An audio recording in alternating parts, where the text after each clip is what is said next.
Hi, everyone. Welcome back to Just Call Me Viv. And this is our next episode in our second act romance slash mindset series. By now, you've built your compass and you've crafted a profile that feels true to you. And maybe you even started some conversations. And that's really exciting, right? But as we step closer to meeting new people, I want to pause for a serious but also loving from my corazoncito talk about the foundation of it all, which is your safety, your sanity, and keeping boundaries. Because confident dating isn't just about opening doors, it's also about knowing which ones to lock behind you.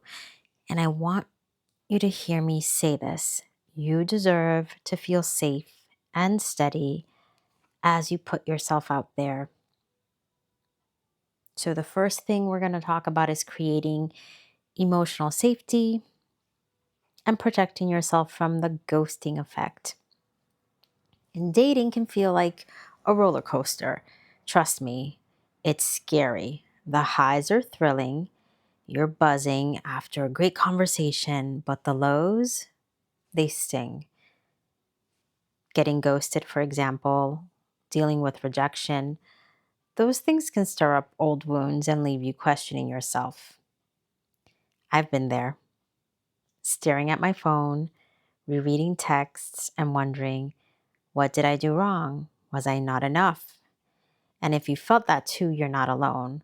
That's why emotional boundaries matter so much. They're your first line of defense. And here's the truth.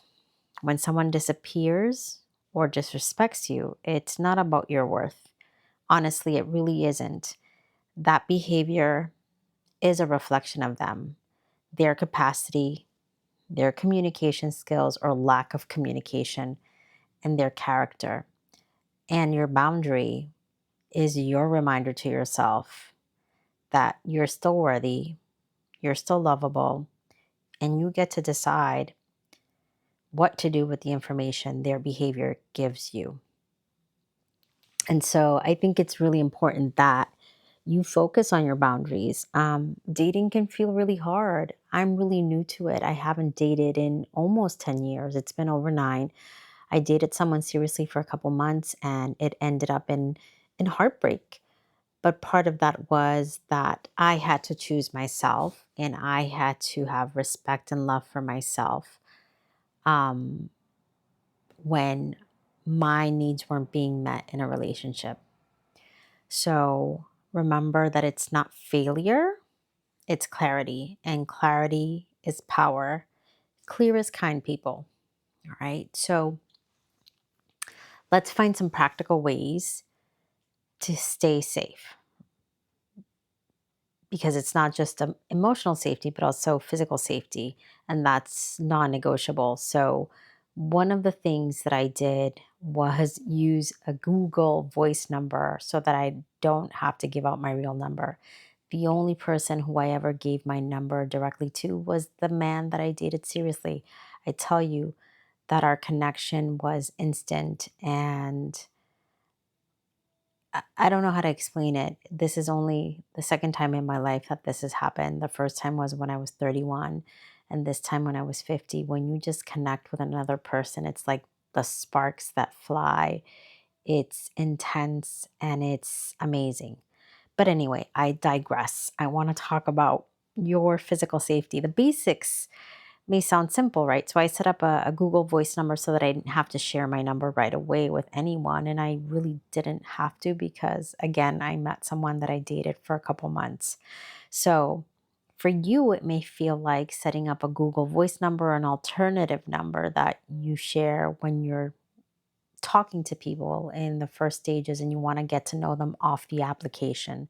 So if you want to move from messaging and texting on the app to messaging and texting on your phone, you can use a different number.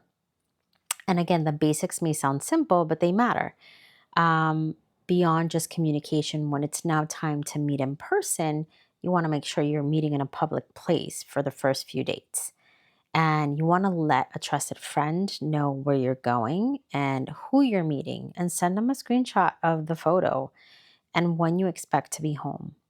Keep your own way to leave. So drive your own car, have your own ride so you're never dependent. Don't give somebody your address. You don't want to give them access. Now, this is a rule that I broke myself when I met the guy that I dated for a couple months, because he came and he picked me up at my house. And like I said, it was probably, this is the exception and not the rule. It was one of the best first dates ever. I was on cloud nine. Anyhow, here's something that I want you to remember, that apps can create this cozy little bubble, a false sense of familiarity with a person. So after a week of texting, it can feel like, I know this guy, I know this girl. But the truth is, you're still strangers. Okay. Um, I think the difference with me was that there was a lot of depth to our conversation, a lot of vulnerability early on. Um, so I also want you to trust your instincts. That little whisper that says something feels off, and please listen to it. That's your internal alarm system. And you don't need to explain yourself. If you ever feel uncomfortable, you have full permission to end the date and walk away. That's not rude. That's having respect for yourself, and that's keeping yourself safe. So, what do boundaries in action look like? Many people hear the word boundaries and think walls, these cold, hard, rigid walls shutting people out. But I want you to picture them differently. Boundaries are doors with locks, and you hold the only key. You're the only one holding this key. They're not a punishment, and they're clarity. They're how you say, this is what feels good to me. And you leave out those things that do not feel good to you. Boundaries in action sound like, I'm really enjoying chatting, but I prefer not to share my phone number until we've met in person. It could also look like, I'm an early riser, so I'm not available for late night texting. And that's healthy too, because sometimes people will keep you up late at night. And maybe what you want to do is say, I'll get back to you after work, or I can chat up until a certain time. It can also look like you saying, my weekends are when I recharge, so I'm only free for a date on Saturday afternoon.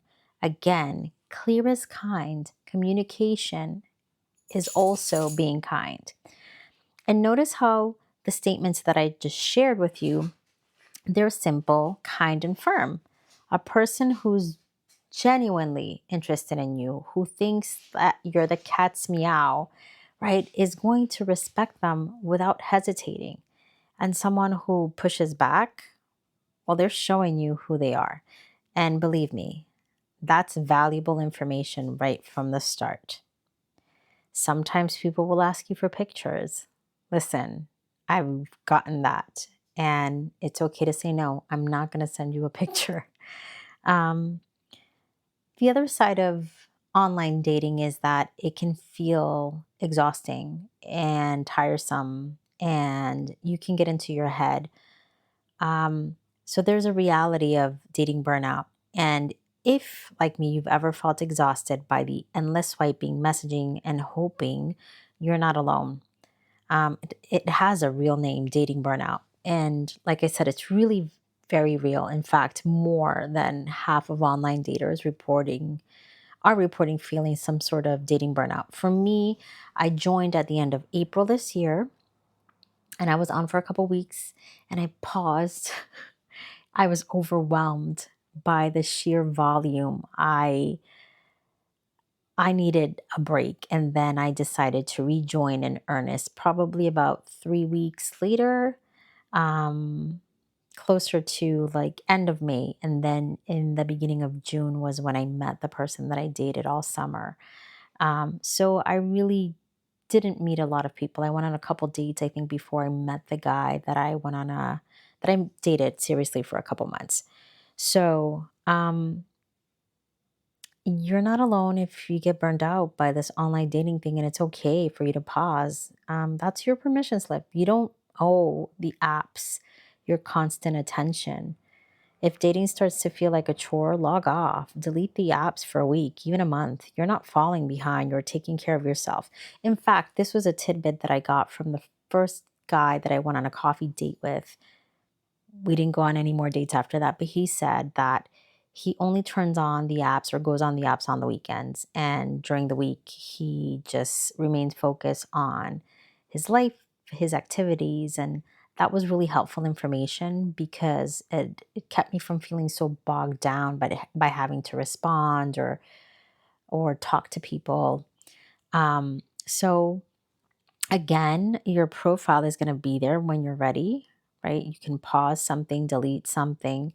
The important thing is to rest, recharge, and only come back when you feel open again.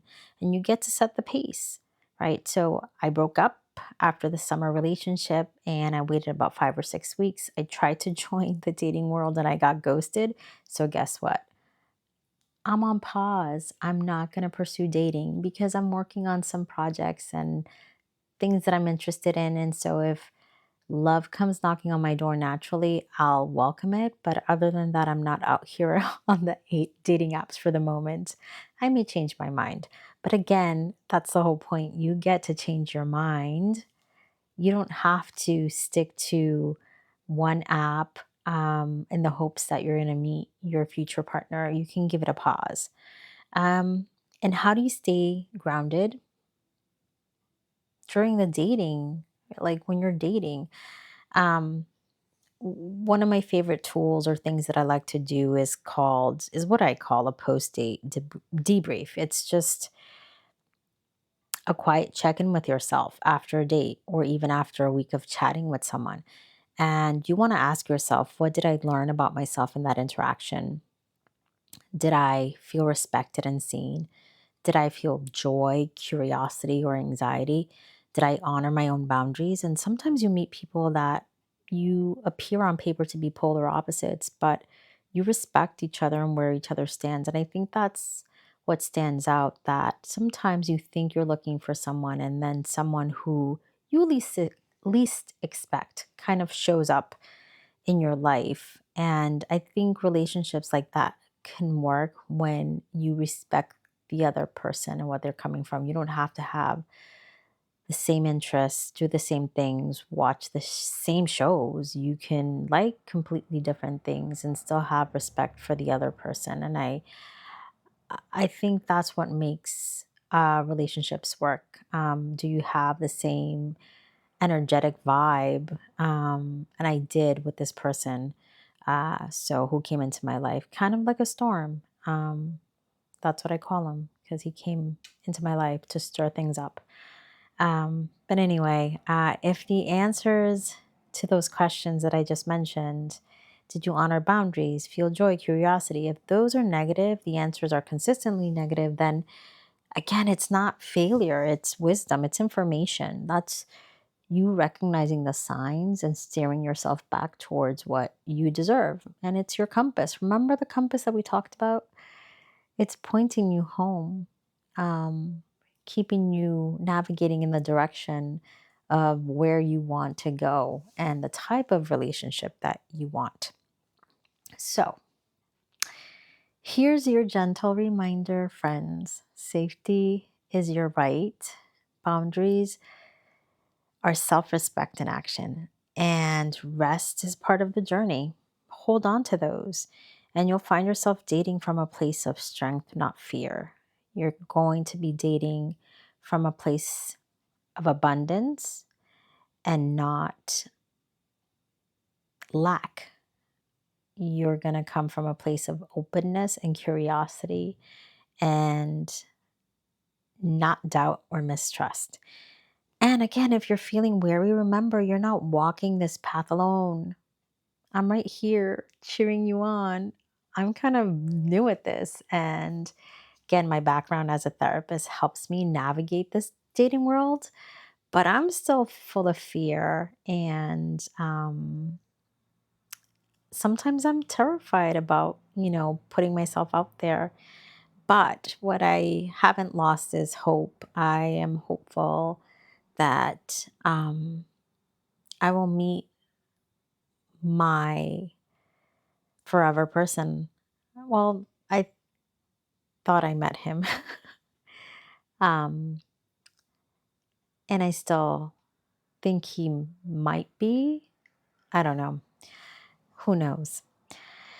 Anyhow, in our next episode, we'll talk and we'll tackle the modern headaches of dating, such as ghosting, breadcrumbing, and all the confusing behaviors and how to navigate them without losing your heart. Until then, keep your compass close and remember you're building me before we.